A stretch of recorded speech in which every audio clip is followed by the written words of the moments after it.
Buenos días, mi nombre es Jesús Alberto Cardona, pertenezco a la ciudad Palmira.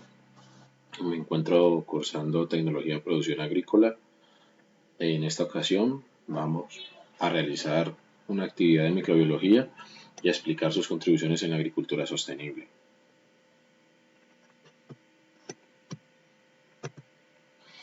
¿Qué estudia la microbiología y por qué es importante? Bueno, primero que todo, recordemos que la microbiología es una de las ramas de la biología que estudia el mundo microscópico, es decir, todos aquellos microorganismos que solamente pueden ser estudiados, vistos a través de un microscopio.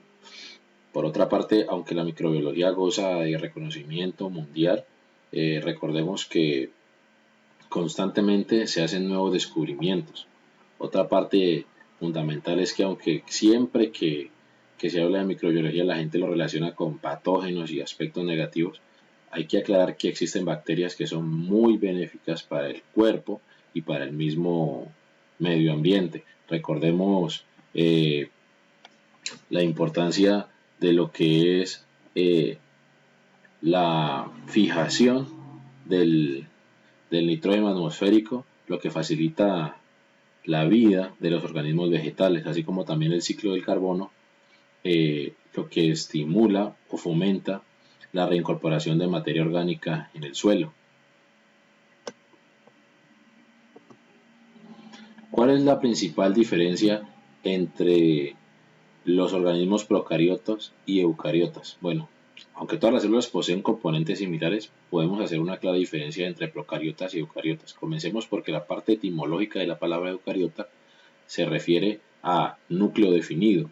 De manera más simple podemos afirmar que las células eucariotas tienen un núcleo definido donde tienen material genético y las procariotas no lo tienen.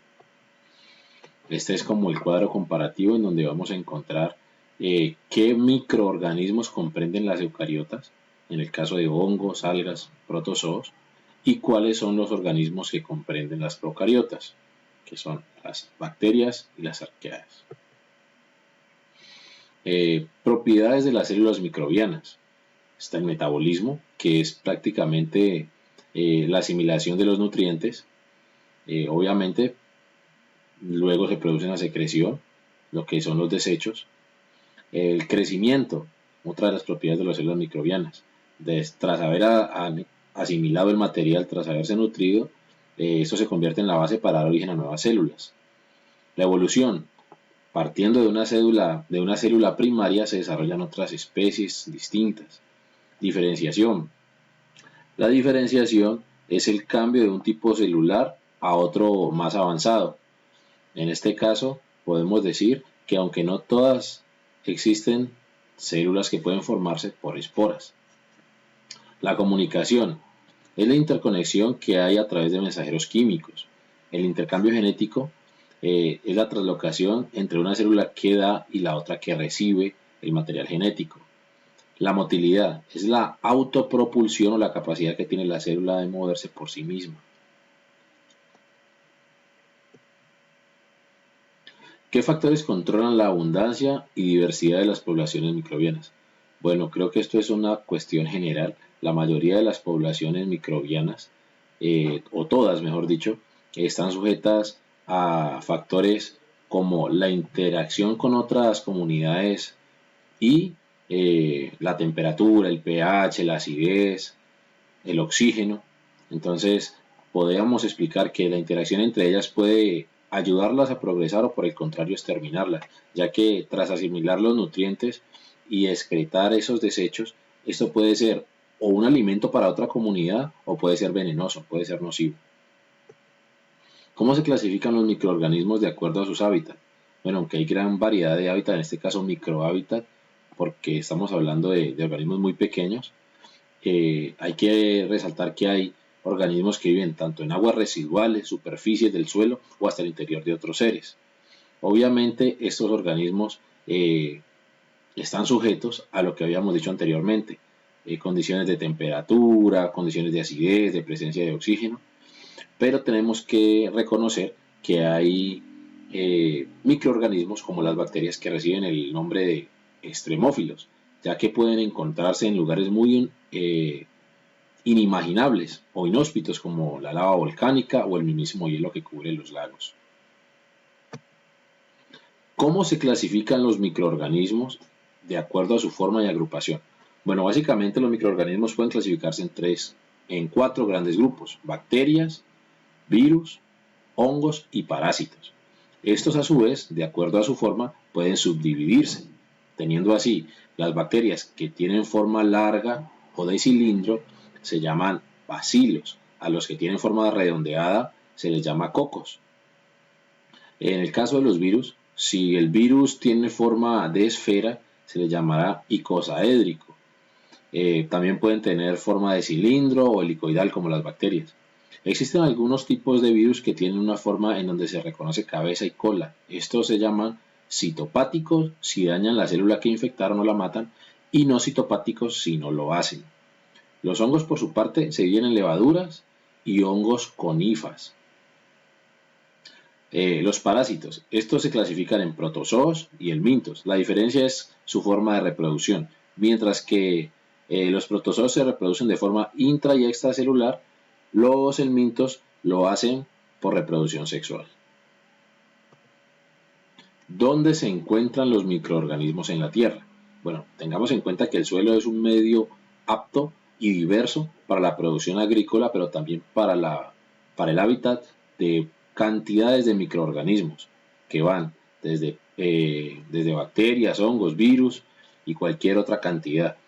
Debemos reconocer que hay una simbiosis entre el cultivo, la planta, los microorganismos y el mismísimo terreno, ya que estos interactúan y se puede afirmar que son más las bacterias, hongos y virus benéficos que los patógenos, a diferencia de lo que muchas personas piensan cuando le hablan de microorganismos. En una pequeña proporción de tierra se pueden encontrar, como dijimos ahora, gran cantidad y variedad de microorganismos. Esos aportan características tras la metabolización de los componentes orgánicos e inorgánicos. Así, tendremos que las plantas se sirven de estos procesos que facilitan la asimilación de sus nutrientes. ¿Cómo se beneficia la agricultura de los microorganismos? En general, la agricultura y los seres humanos nos beneficiamos de los microorganismos en gran medida, ya que, por ejemplo, a través de las bacterias, a través de los nódulos, posibilitan la conversión del nitrógeno atmosférico en amoníaco.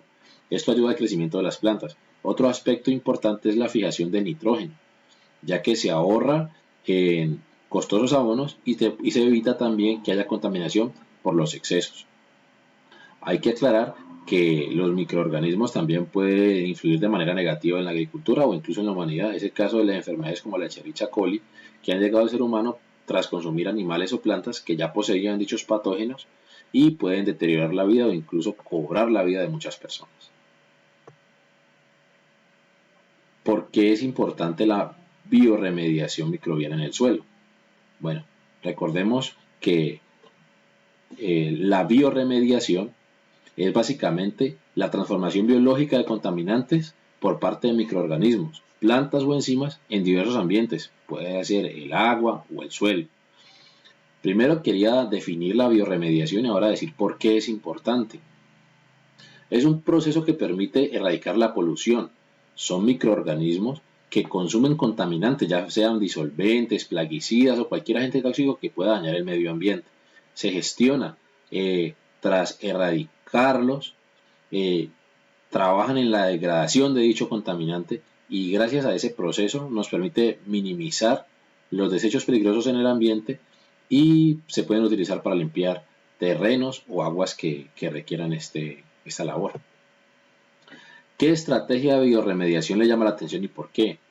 En lo personal me llama la atención la bioaumentación, ya que si se reconoce cuál es el contaminante que está involucrado en mi terreno, yo puedo introducir microorganismos que ya he estudiado previamente para que actúen, aceleren la degradación de ese contaminante y pueda pues recuperar mi terreno o erradicar ese contaminante del lugar de donde yo lo necesito.